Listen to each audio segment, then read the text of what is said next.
tùy duyên, tức là tùy hoàn cảnh mình đang có, để sống sao cho đúng giới định tuệ. Đó, xong.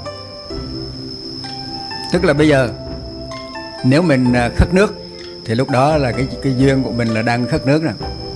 Rồi bây giờ mình đi tìm nước uống. Đó. Thì khát nước mà tâm mình vẫn giới định tuệ, vẫn tinh tấn chánh niệm tỉnh giác. Và đi tìm thì đi cũng tinh tấn chánh niệm tỉnh giác, lấy nước uống cũng tinh tấn chánh niệm tỉnh giác. Thì đó là tùy duyên thuận pháp. Thì để hiểu tùy duyên thuận pháp thì nó phải hiểu một cái ngược lại. Đó là tạo duyên thuận ngã. Đó, mà con người mình là ưa tạo duyên thuận ngã nè.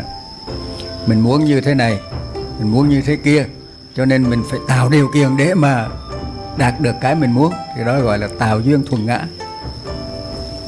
Đó. Thì thường thường là người ta sống trên đời là người ta cứ tạo duyên thuận ngã không à. Còn nếu mà do nhu cầu, chẳng hạn như hồi nãy thầy nói đó, bây giờ khát nước thì đương nhiên là phải đi tìm nước uống thôi. Đó.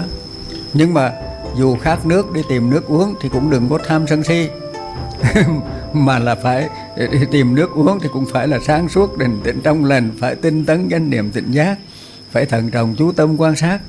Đó. Thì cái đó là thuận pháp.